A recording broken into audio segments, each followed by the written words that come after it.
और राधे राधे, मेरे दोनों बच्चे निकलने से पहले अपने मम्मा पापा को पैर छूते और राधे राधे बोल के, क्योंकि मैंने अपने बच्चों को सिखाया बेटा राधे राधे बोलोगे तुम्हारे साथ रास्ते में कुछ नहीं होगा। लेकिन मुझे क्या मालूम था कि इतनी बड़ी गलती से मेरी बेटी मेरे हाथ आएगी नहीं कभी।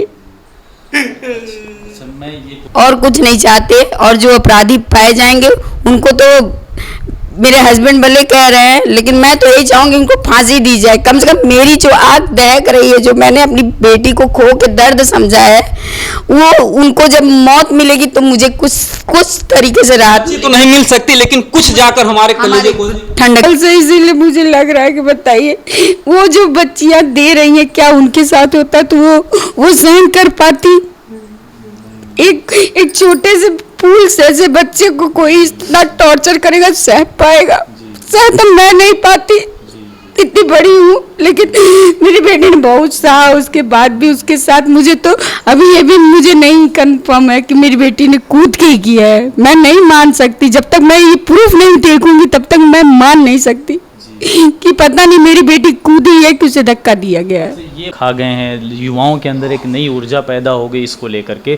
तो मैं इनके माँ बाप से बात करूंगा। यहाँ पे इनके माँ बाप हालांकि रुदन अवस्था में हैं, रो रहे हैं। सबसे पहले मैं इनके पिताजी से सवाल पूछूंगा।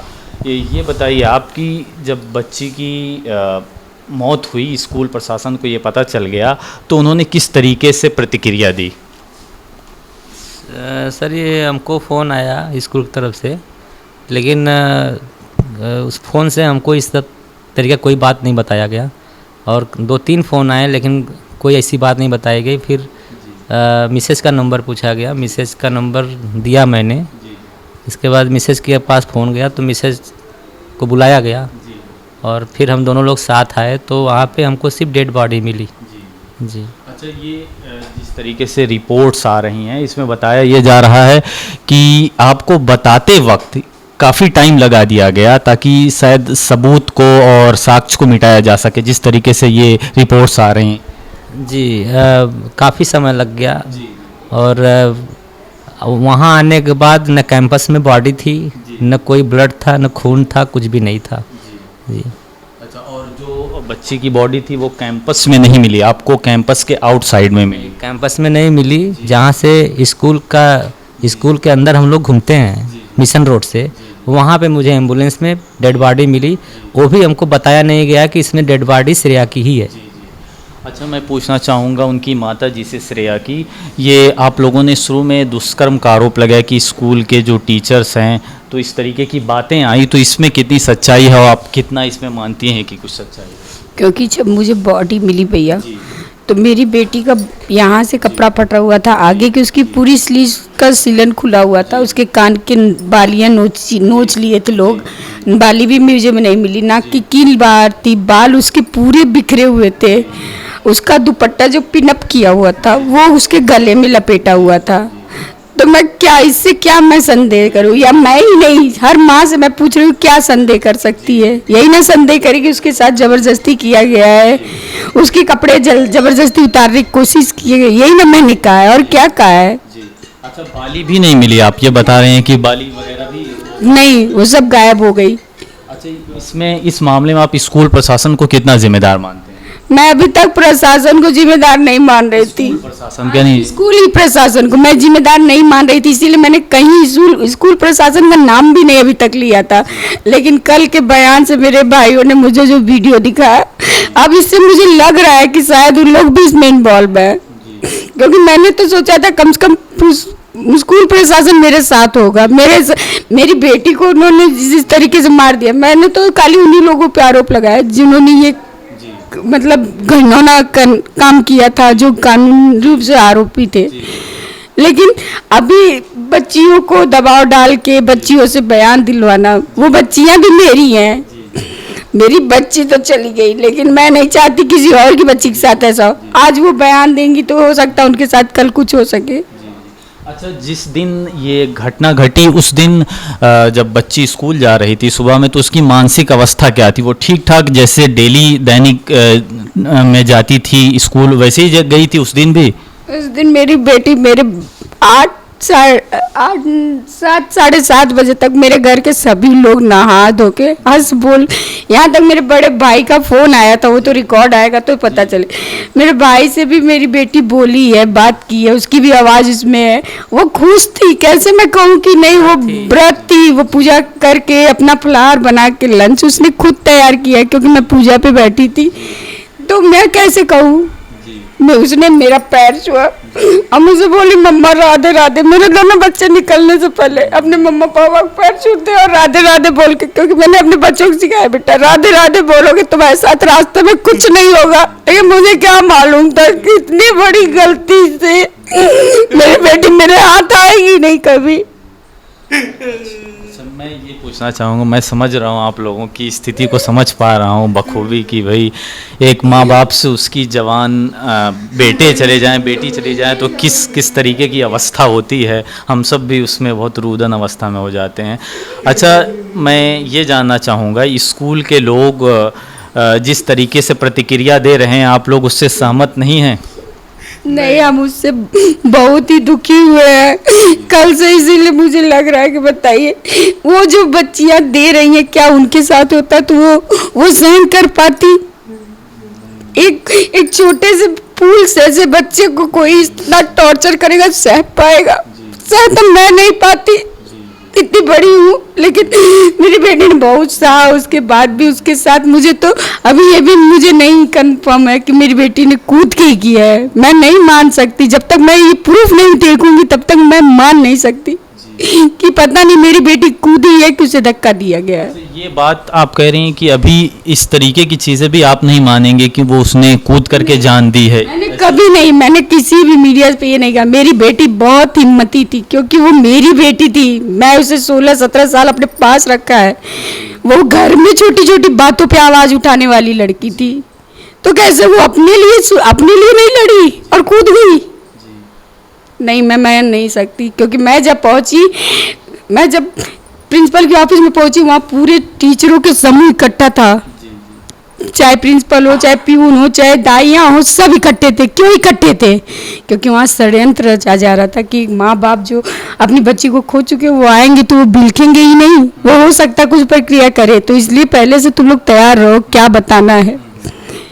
मेरी बेटी जहाँ गिरी थी वहाँ निशान तक नहीं था, क्योंकि एक धक्का देने की दूरी होती है और एक अपने से जो कूदता है उसकी भी दूरी होती है, लेकिन वहाँ पुलिस प्रशासन पहुँचती, ये सब नाप जोक करती, उसके पहले वहाँ धुलाई करती गई। अच्छा, मैं ये पूछना चाहूँगा, जब इतना मामला बड़ा हो गया है तो सीसीटीवी की जो फुटेज जो वहाँ उसके अंतर्गत आई जहाँ पे ये घटना घटी, तो उसकी आप लोगों को कोई कैमरे की कुछ फुटेज नहीं मिली, कुछ जानकारी वहाँ से निकल ही नहीं पाई प्रशासन की तरफ से? सर, घटनास्थल की सीसी फुटेज हमको नहीं दिखाई गई और उसमें घटनास्थल की कोई सीसी फुटेज आया भी नहीं था। अच्छा, प्रशासन के लोगों ने भी इस चीज़ को प्राप्त नहीं किया? मिला ही नहीं उनको जी। उनको। अच्छा, इसमें आप क्या मानते हैं? अच्छा, प्रशासन लेके गया? फुटेज लेके गए हैं, लेकिन कुछ डिलीट किए गए हैं। अच्छा। कुछ जगह के कैमरे हटा दिए गए हैं, तो वो अभी चेक हो रहा है। उन लोगों ने यही कहा है कि अभी चेक हो रहा है, ऐसा नहीं है कि नहीं मिलेगा। डिलीट की भी चीज़ें वापस आती हैं। हम लोग देखिए इतना नहीं जानते हैं इलेक्ट्रॉनिक के बारे में कि क्या होता है, लेकिन भाई अब जिसको ये सब नॉलेज होगा तो उन्होंने उम्मीद दिलाई है कि आपकी बेटी का ये पता चलेगा उसमें क्या हुआ है। अच्छा, हम लोग रिपोर्ट्स के ज़रिए ये पढ़ रहे हैं कि पोस्टमार्टम रिपोर्ट में ये बताया गया कि उसकी लेफ्ट लंग में इंजरी थी, वो भी फैटल यानी बहुत घातक इंजरी थी, ब्लीडिंग हो रही थी। तो ये वजह डेथ की बताई गई, मौत की ये वजह बताई गई है, तो इस पर कितना आप विश्वास करते हैं?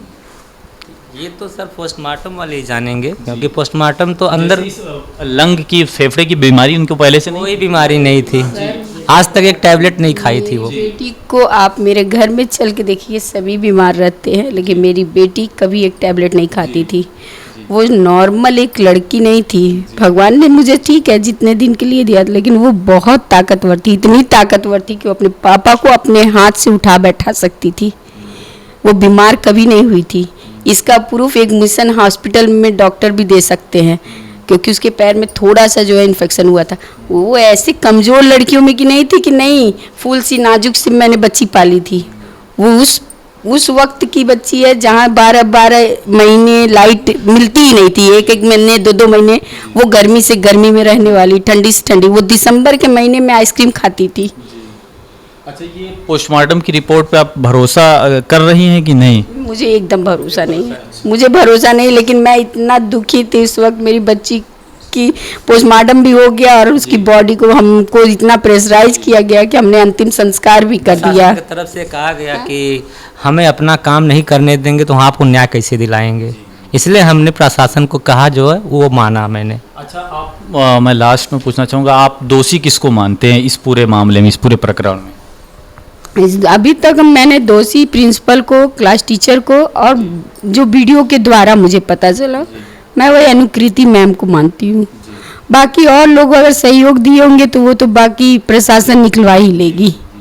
अच्छा, और एक लास्ट फाइनल सवाल मैं पूछना चाह रहा हूँ आपसे। योगी जी की सरकार है भारतीय जनता पार्टी की, तो वो तो बड़ी बातें करते हैं कि बेटी बचाओ बेटी पढ़ाओ, इतना बड़ा मामला हो गया, वहाँ तक बात तो श्योर है पहुँच गई है, सुनिश्चित बात पहुँच गई है काफ़ी पहले। तो इस पे आप लोगों को लगता है कि कुछ हो पाएगा? अभी तक तो कोई हमारे पास कोई न फ़ोन आया है, न किसी ने कहा कि उन्होंने सुना है कि नहीं सुना है, लेकिन हाथ जोड़ के बार बार विनती है उनसे कि उन्होंने कई बेटियों को न्याय दिलाया है, मेरी बेटी को भी न्याय दिलाया, क्योंकि मेरी बेटी भारत से अलग नहीं थी, वो आजमगढ़ की थी और मैंने बहुत मेहनत से उसे पाला था। हम लोग बहुत हाई फाई नहीं है, बहुत कम पूंजी में उसको बहुत प्यार से पाला था, लेकिन इतनी दरिंदगी से उसको मारा गया है, कम से कम इंसाफ दिला दे। अच्छा, लास्ट में ये बताइए, आप यहाँ के प्रशासन को, ये जो इन सारे प्रकरण में लोग जुड़े हुए हैं, उनसे कुछ मैसेज देना चाहेंगे आप लोग?